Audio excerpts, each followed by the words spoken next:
Hi everyone and welcome to UC Today. My name's David Dungay. I'm here with my other favourite David, Mr. Dave Michels. How are you? I'm doing great, David. It's great to see you. Great to see you. Fantastic. So, Dave, we're going to be talking about your latest insider The latest report. one, this is the earliest we've done this. Is great. It's just going out, so that's fantastic. Appreciate it, David. Hot off the press. Where can people go if they want to find out to find out all those juicy nuggets Of of course, we have news to. We you've have got? to. The obligatory plug. Yes, insider reports are a premium subscription service. You can subscribe at TalkingPointz.com, and there's different prices for different groups of whoever. But it's a monthly newsletter that has got everything you need to know to be a comms executive in this industry. Fantastic. So we're going to be talking about a few of the big themes in that newsletter. Quickly for the audience, what can they expect today? We've got power outages across Spain and Portugal. We've got. Well, I had to throw that one in there, Dave, because I was here. I was in Portugal when it happened. And so it turned out to be a fairly significant event. We've all lived through power outages, no big deal, and so we just assumed we were just having a local power outage. In fact, I think after like a couple hours, we said, this is ridiculous. We grabbed our laptops. We started heading into town. Thought I know a place where there's Wi-Fi. Let's get some work done. And we met one of our neighbors on the way out. They said, "Oh, you may as well go back because everything is down." They actually, the typical way things spread. They said it's all of Europe, which I find hard to believe because Europe's just not that unified. But certainly it was a huge one. It was all of Portugal, all of Spain, and parts of France. And so, and it's amazing, particularly in a foreign country. Uh, completely offline, right? I didn't have a Completely, yeah. radio.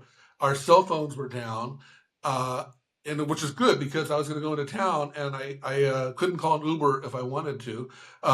So you can't call an Uber. You can't get any news. You can't send any texts.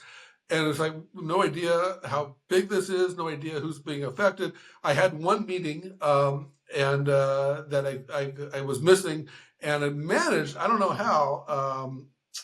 He managed to send me a text, and so I replied back, and he told me it was all of Portugal. So I got like 2 or 3 texts out during that 10-hour outage, but it makes you realize how dependent we are, not only on power but on internet.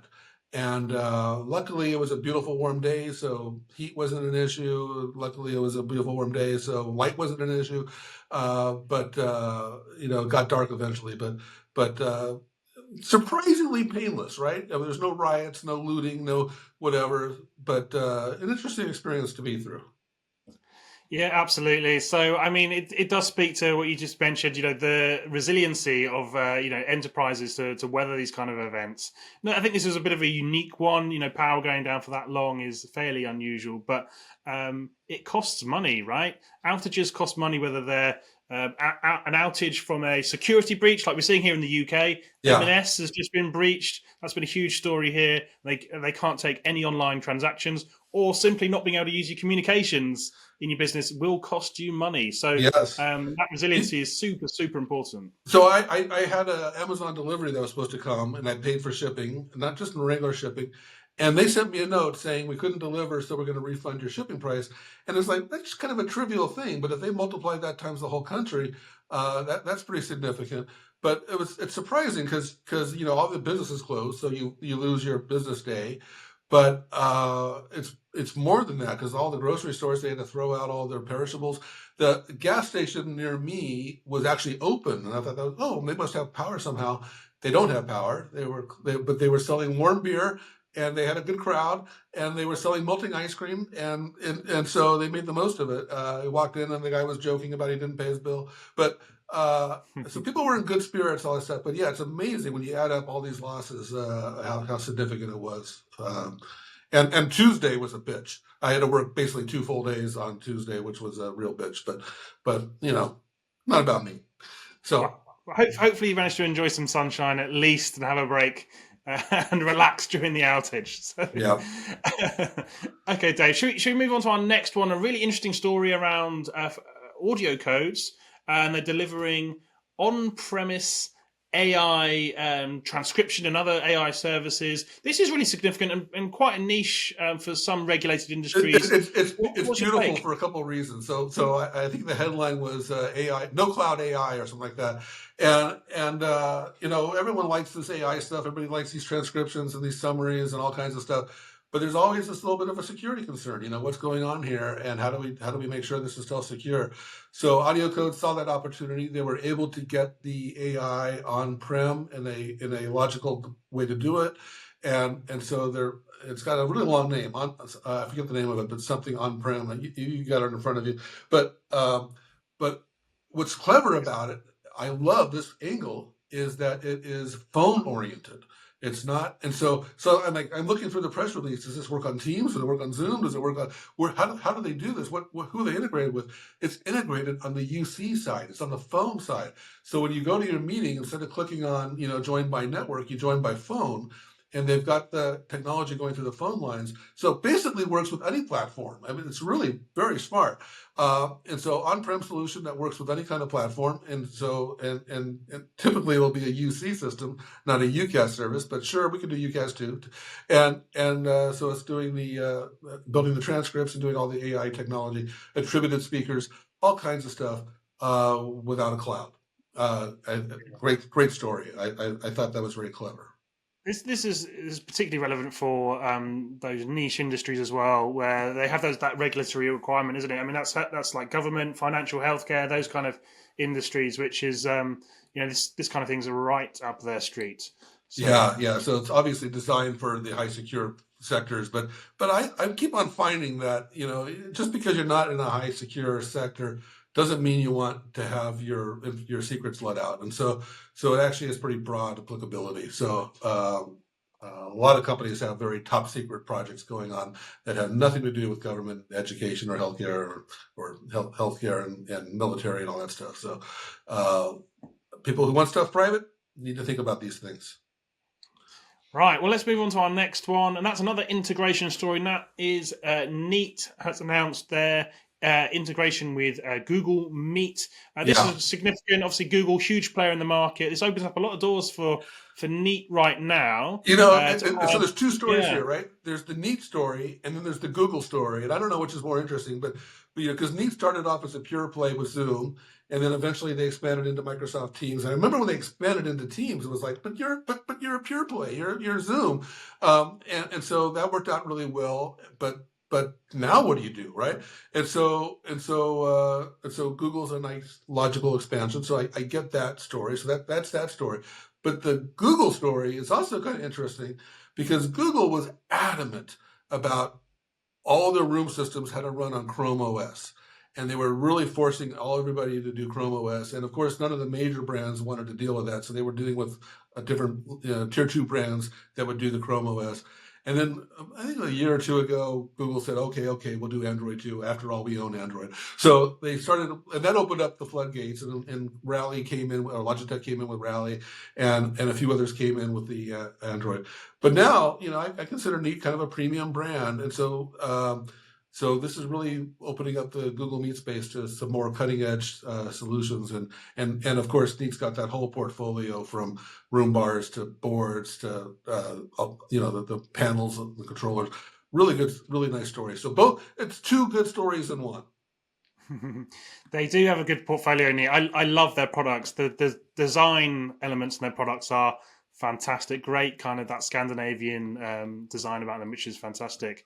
The other part of that story was BYOD as well. They've announced Neat Select, so we're seeing this more and more around BYOD only kind of rooms now.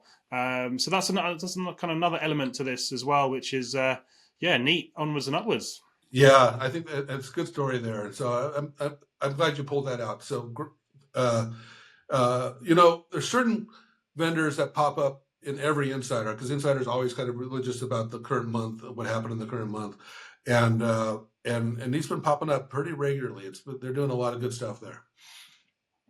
So let's move on to our next one today, and that's Avaya. Avaya are back on the innovation trail with Infinity. I guess the first thing Avaya is talking again, right? Avaya went totally silent, but so So they had the CEO transition. God, when was it, about a year ago? I don't know. They went real quiet. They had some big rifts, so we saw lots of that. I know you Yeah. guys covered that, and it just seemed like nothing good was coming out of Avaya. It was all quiet and no idea what they're up to. They weren't talking to anybody. So all of a sudden they're talking again. They're back up. They have a new website. They redid their website.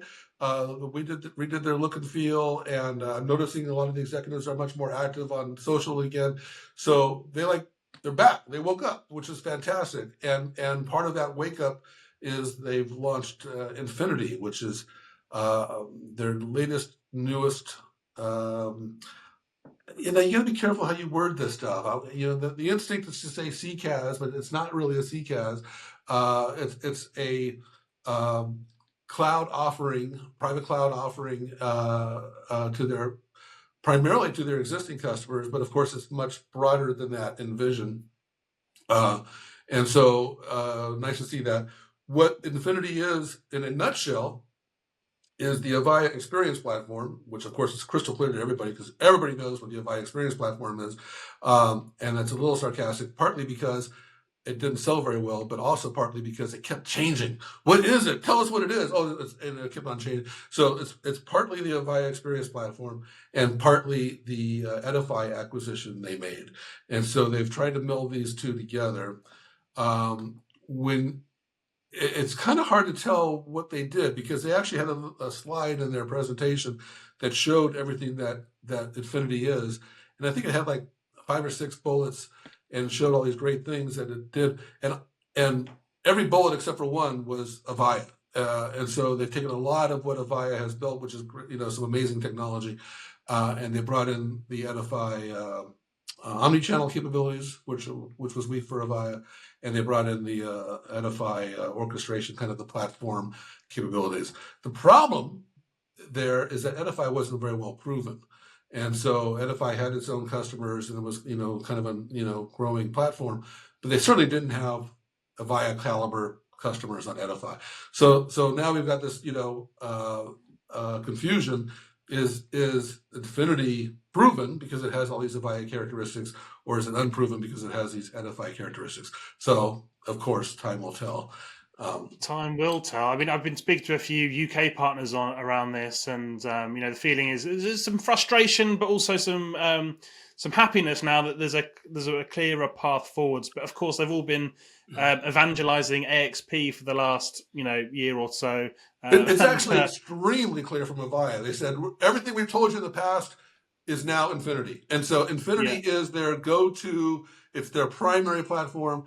It's even, although they didn't want to admit it, it's even their UC future because Avaya is so focused on contact center, and of course they sold their UCaaS rights to RingCentral, but they still have a large base of UC customers, not UCaaS, but UC customers that are running Aura and stuff like that. And so this is even the future for that. Now, there's a roadmap that's pretty long on Infinity, and so that's what it is. I think there's still a lot of question marks. One of the concerns I had actually is almost every visible face associated with Infinity came from Edify. And so one thing that's been true of all the other Avaya releases of cloud solutions have always been, the Avaya faithful leading this back. And so one hand, it's a little concerning that do they know all this stuff and history of Avaya and what's going on there? On the other hand, maybe that was the problem, right? Maybe they needed new sites and new energy and all that stuff. So I suspect there's more people behind the scenes, but everyone visible has been there, less than a year, and that's a little concerning for the kind of customers they're talking to. But it is. They've made a lot of changes very quickly, but hopefully that's they've ripped off the plaster, if you like, and now it's onwards and upwards. But as you say, that remains to be seen. But yeah, we wish them luck. So yeah, I just want to clarify for the Americans watching that he meant the Band-Aid, but it's okay. I speak European now, so. I'm glad you're here to translate, Dave. Yeah. So let's move on to our final sort of discussion point of today, and that is around AI. I wanted to talk to you about you referenced Shopify AI in your newsletter, and that is around bringing AI skills into jobs. The CEO of Shopify is making this mandatory now. AI will be Yeah. integrated into jobs. So What's again, your take on this? so the Insider is always covering, this particular issue. It comes out the first week of May, but it's covering everything that happened in April, and and early in April, it seems like a distant memory now, was this memo that came out of Shopify, and it actually really got a lot of attention. It got a lot of attention not only on LinkedIn but on some of the major websites like Wall Street Journal and stuff. And Shopify is an interesting company. I think they're very progressive. I really like what they're doing in a lot of things. But he put out this memo that basically said, you need to figure, every employee, it's an internal memo, every employee needs to understand AI, and AI is not a option. It's not something that you are supposed to wait for your manager to tell you how to figure out how to use it. You need to figure it out. And don't even think about coming to anybody with a job requisition until you've exhausted every possible way of not having that job filled with by AI. And it's an interesting memo. I think it's interesting because I think a lot of CEOs were thinking this, but a lot of CEOs don't say that, right? We have this corporate speak where we say things like, oh, don't worry, your job is safe. AI is not going to take care of your job. We see this in the contact center a lot. AI is not going to replace the agents. We know for sure AI is going to replace the agent. And so, but there's all this little, corporate speak thing. And I compared it to that movie, I think it's Office Space, where, she's asking, how many pieces of flair do I have to wear? It's like, well, we don't like to give a number, but the more you wear, the better, the more you're committed, It's like, well, how many pieces? It's like, no, corporate doesn't like to actually say things very, very clearly. And so this was a wonderful memo from my point of view, that it was the CEO, first of all, the CEO saying this, not some VP of transformation or some, whatever. It was the CEO saying it directly to the employees, that don't wait, figure it out. And he's he pointed out in the memo, we have a lot of AI tools that we've paid for that are available to the employees. If you need more, let me know. Tell me what you need. But we are at a fairly significant point in world history where the machines are going to be, and already are, smarter than us, right? So when I was a kid, the calculator could do math better than me, but what the machines can now do, they can see things, they can read things, they can write things. They can do so much more, and they do it in different languages, and there's so much more, and the improvements are happening very, very quickly. And if you're waiting in your job for your manager to tell you how to use a new AI tool or how to change whatever, you're going to be out of a job. You need to do this. And I like the kick in the ass memo that he did, and I think it was pretty well received by a lot of people. But I thought it deserved some attention in the monthly recap. Yeah, it's a strong message there. I do have some concerns. We produced some AI research Of course. just a few months ago, and that staff worriedness, if you like, over AI and replacing them was very much top of that piece of research. And then again, not giving perhaps effective guardrails, go and figure it out. This is coming. You need to figure this out. Don't wait. I think that could be fraught with issues as well. What's your thoughts on that? No, we are in a no man's zone. We're in a crazy time, but any kind of period of transition is weird. And in tech, we tend to use the term hybrid. We have hybrid cars, we have hybrid offices. We're in this hybrid work mode, whether how much of it is automated and how much of it's manual. And the thing with hybrid is there's a direction. We know the future is electric cars. We know that without a doubt. The future is electric cars. Is electric car right for you today? Maybe not, for lots of different reasons, but we know the future it will be. And so we need to be evaluating these technologies on a regular basis. We know the hybrid office is going to be the long-term winner. Is RTO wrong today? Maybe not, depends on specific requirements. But transitions are difficult. and so what we should be automating now is indeed very confusing. I think his point was you need to be experimenting on a regular basis to understand where these lines are. Now we're going into very likely a U.S. caused recession, possibly worldwide, and we're going to be seeing a lot of rifts. It seems like this trajectory, it could change, but right now the trajectory is things are going to get rough, and that probably means layoffs. And so I've been wondering, because I saw this article, I saw another article about a young startup with I think 30 employees that should have, based on their revenue and what they're doing, 200 employees, and the CEO talks about how they're leveraging AI, and so I'm seeing these articles, and I know that we're at this transition point, and I think that what he's trying to do with Shopify is kick everyone in the ass and say, you really got to be on top of this. There's no right answer. And I do believe AI is coming after everyone's jobs, including mine, including yours. And a lot of people are going to lose their jobs. When we just figured out how to weave fabric, everybody that was doing it by hand lost their jobs. I mean, when the printing press came, all those monks that were writing books, we're going to see a huge amount of impact. And AI is not just a particular industry like these monks writing books. AI is affecting every industry. And so I think we're going to have some very interesting times ahead. But you can't ignore it. It's coming. And so get on with it. Get on board, I think is the message there. Yeah. Dave, thank you so much for joining me and sharing some of your insights. I look forward to the next one. Very good. Thank you so much, David. And thank you for watching. You've been watching me, David Dungay, on UC Today. If you like today's conversation, please give us a like and a share on social media. That's it from me. See you next time.